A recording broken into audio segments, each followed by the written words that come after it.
SME called Matrix Labs got acquired by Mylan for 1.1 billion. So I was a bit fortunate there. But coming back to your question about exits, I think what we do in our term sheets, we are pretty straightforward. We put royalties on sales. We are long-term investors. Basically, we have a horizon period of 7 years to 10 years. And when a company basically starts generating revenue from year 4 onwards, there are royalties on sales. Because our philosophy is that when you make money, share a part of that with the investor who's backed you at the idea conceiving stage.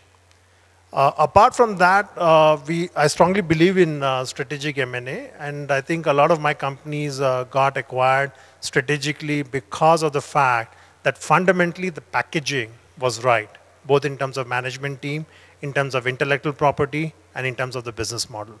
Fantastic. Sanuj, your final comments. I believe you leave in 15 minutes. Yeah. So can we have final comments from your end? No. So I mean, this is the biggest risk, you know, in investing. I think right now is the exit time horizon, particularly with the way most the Indian PE funds are structured with fund terms that are, you know, significantly shorter than what some of the funds are in the U.S. So it's a big challenge, and you know, without an IPO market, it's a bigger risk. And the whole idea of doing a secondary transaction to another investor, you know, the reality there is you know, they know that you need to exit your deal, and so you're going to get crammed down on your valuation there. So it really just leaves, as far as an attractive exit opportunity, you know, M&A, strategic sale.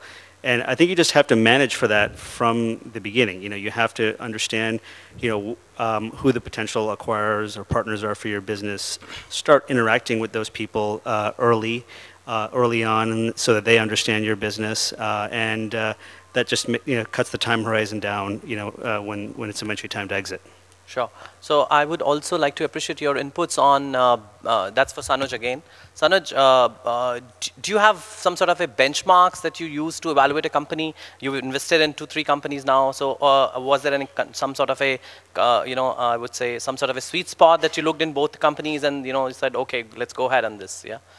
Well, I think, I mean, we talked about the criteria for investment earlier, you know, as far as, you know, investing in businesses that are addressing large market opportunities with differentiated product or service offerings, and of course having teams that you believe in. But I think you know, in addition to that, particularly in light of the issue of exiting, I think alignment of interest with your investor, with your promoter, is really key. And you have to spend time up front in the beginning, really understanding what the motivations are behind the groups in which you're investing, what their time horizons are, what their goals ultimately are, because you know, because that can lead to a big disconnect if you're not aligned from the beginning. So in the first investment we made, you know, we were very upfront about our goals. We understood our targets' goals, and that's what's, you know, allowed us to bring value into the business already, and you know, even though it's still early days, already think about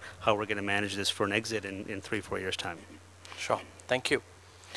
Coming back to Sai, you know, in last couple of years, and from a viewpoint of exit, you know, what do you think is the most preferred, you know, way of exit, you know, from the promoter's perspective, you know? We try our best not to get pigeonholed into any one exit way or the other. A lot of it goes with you know, what the investors want also, and also a significant amount of I guess respect has to be given to the promoter, what he or she feels like doing. Some promoters are comfortable selling part of their companies to a strategic entity and, you know, maintaining 10 or 20% equity and running the company. Some promoters don't have that mindset. It depends. Sometimes you look at IPO as an exit option. If the markets are not good, it's not good to force yourself to go to an IPO. So it really, I don't think when we start out, we have a preconceived notion. As much as we would like to say that we have a preconceived notion, we don't. So we're pretty agnostic about it, but when we decide that there has to be an exit, maybe a year or two before that, then we can really discuss and decide what is it, whether it's a strategic option or a IPO or what else we should do next. Sure. Anand, any benchmarks that you generally look for, at least from the startup point of view, because there's no revenues, nothing, there practically. It's only the management, and so what are those benchmarks? See, Again, if I see the investments that I've made, basically I've invested in people in India who are 21, 22 years. And not because they have lots of experience, but because they have fire. The guy who's raising money, who's talking to me, does he have fire in the belly or not? Is he really passionate about his work, about his idea? And does he have the guts to navigate through the challenges? That's number one. The second is, you can be a 21, 22-year-old kid, but at the same time, do you have an advisory board? Do you have key opinion leaders?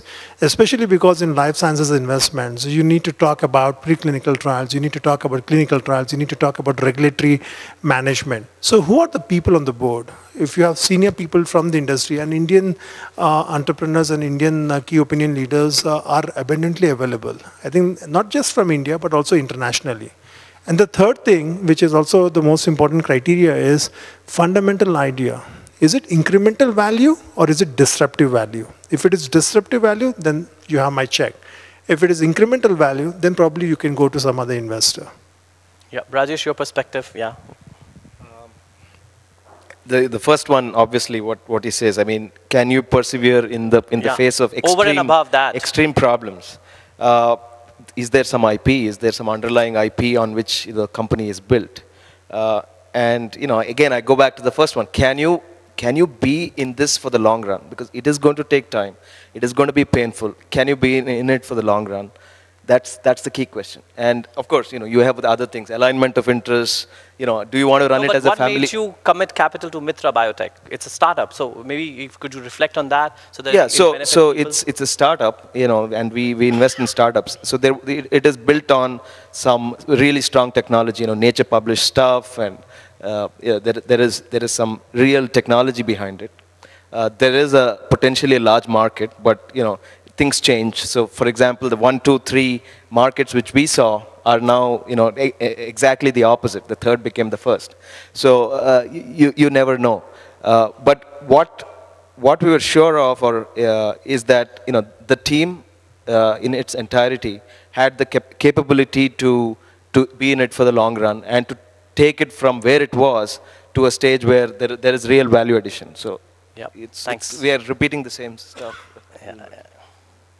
Dr. Shishant, Dr. Mukherjee, I have a question for you. You bring capital to the table, definitely. I think that's an important aspect for any startup. But in terms of strategic, if you could elaborate on that, how strategic interest, you actually bring into the table when you're investing in a company, What our idea is, the funding is not the main crux of the thing. The funding comes along with it, but the main crux is to build the translational capacity. That is the main thing. How you can transform your ideas into a commercial viable process or a product, which can be taken up by either licensed out to another company, or which can be manufactured by the same company, or it can build a IP corpus of your company. That is the main idea behind it. And the funding comes along with it. But the main idea is to train the group, to mentor the group, to bring in the capacities which they don't have, to build that story in.